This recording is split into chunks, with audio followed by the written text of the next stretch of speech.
Olá, meu nome é João César de Castro Rocha, eu sou professor da Universidade do Estado do Rio de Janeiro, autor do livro recentemente lançado Guerra Cultural e Retórica do Ódio, Crônicas de um Brasil Pós-Político, e a pesquisa realizada para a escrita do livro é a base desta pequena enciclopédia do bolsonarismo. Hoje conversaremos sobre a guerra cultural.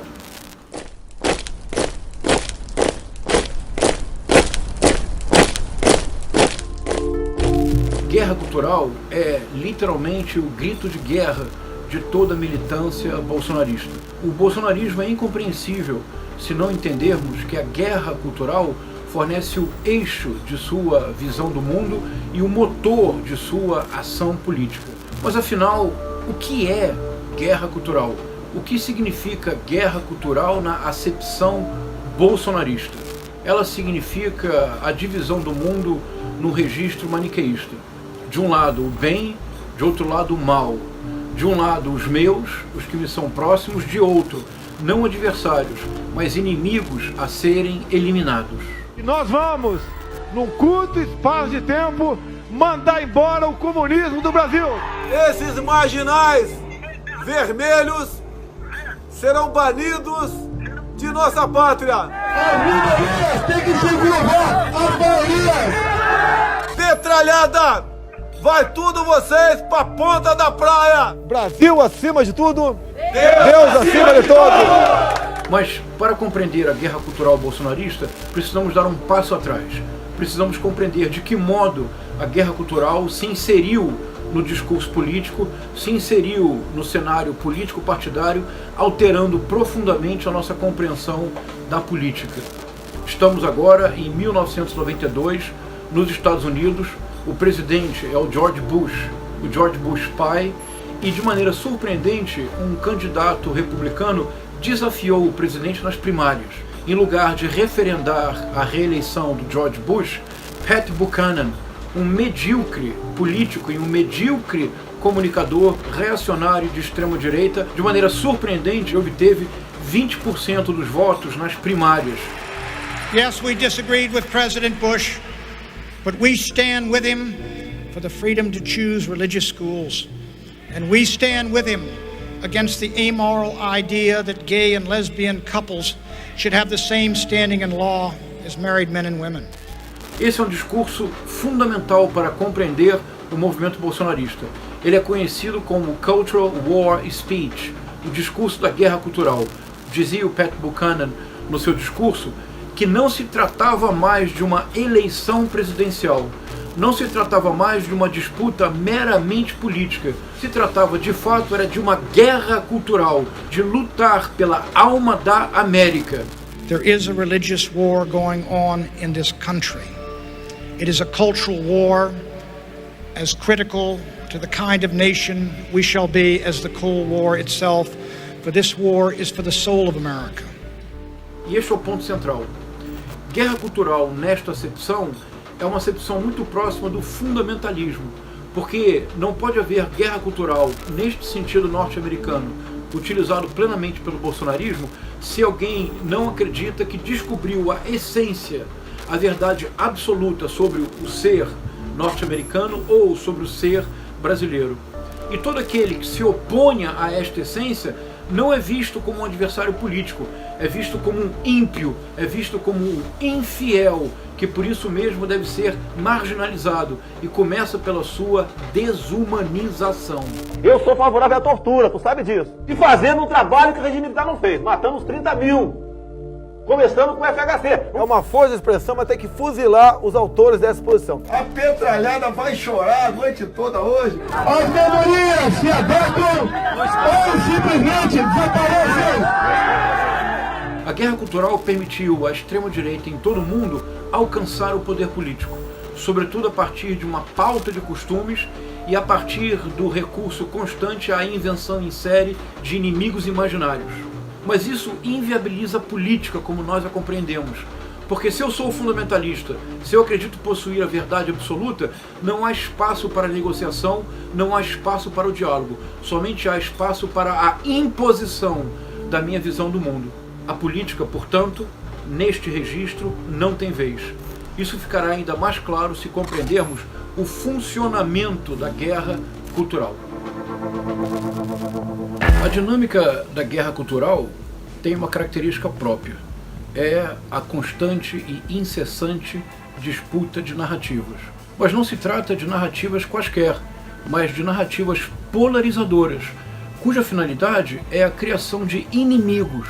Querido governador de São Paulo, sabe que sou apaixonado por você, sabe disso? Poxa, ninguém vai tomar tua vacina na marra não, tá ok? Procura outro. Atenção à imprensa sem vergonha. William Bonner, sem vergonha. Cala a boca, não perguntei nada. Isso é uma patifaria. Mas agora, eles tentam emplacar então uma nova narrativa para sempre nos deixar na defensiva. E quando acaba a saliva, tem que ter pólvora.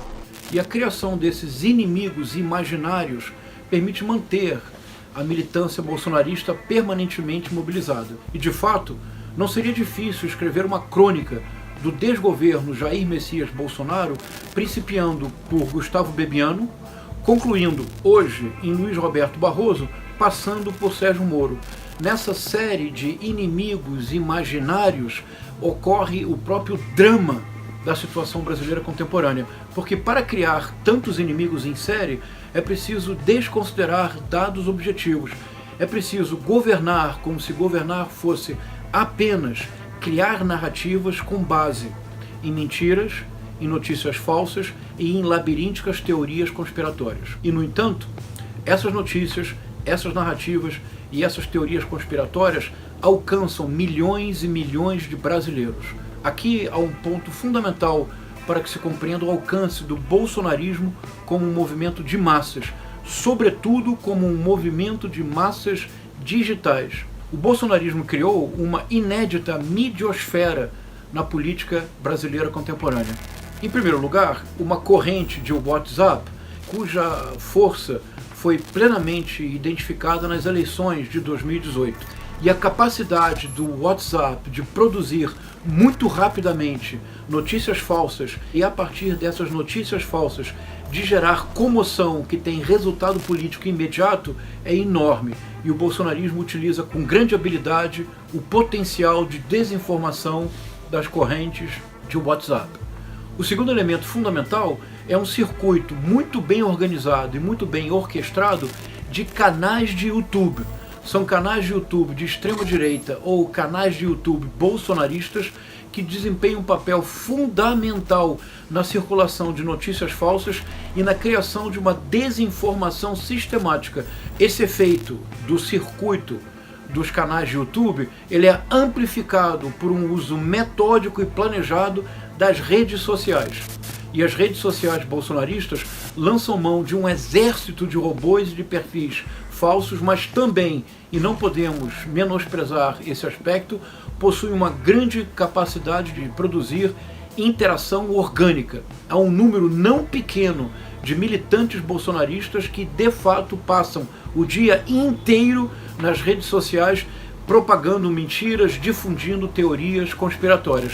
Eu sou o robô do Bolsonaro! Eu sou o robô do Bolsonaro! Prazer, eu sou o robô do Bolsonaro! Por fim, e esse aspecto é muito pouco discutido, mas ele é muito sério, o bolsonarismo criou um aplicativo, o aplicativo Mano.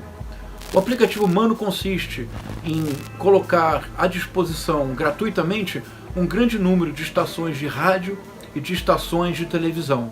Em tese, não haveria nada demais nisto. No entanto, sempre é um conteúdo favorável ao governo Bolsonaro e favorável à agenda bolsonarista em todos os campos. A gente está agora criando uma plataforma própria, um canal chamado TV Bolsonaro. E para você ter acesso a ele é muito simples. É só baixar o aplicativo Mano. Importante você deixar como está lá originalmente a chavinha para receber as nossas notificações. 24 horas por dia, passando lá vídeos, entrevistas de toda a família Bolsonaro. Portanto, o aplicativo Mano, as redes sociais, o circuito de YouTube, as correntes de WhatsApp criam uma midiosfera própria com enorme capacidade de difusão de narrativas paralelas. Narrativas às quais nós não temos acesso, porque não participamos da midiosfera bolsonarista. Mas se não abrirmos os nossos olhos para o alcance e a potência dessa midiosfera, certamente teremos problemas muito sérios em 2022, num ano que será radicalmente polarizado em virtude da eleição. Agora, uma outra pergunta. O que é que mantém a coerência dessa midiosfera que lança mão de tantos meios distintos? É uma linguagem, a retórica do ódio.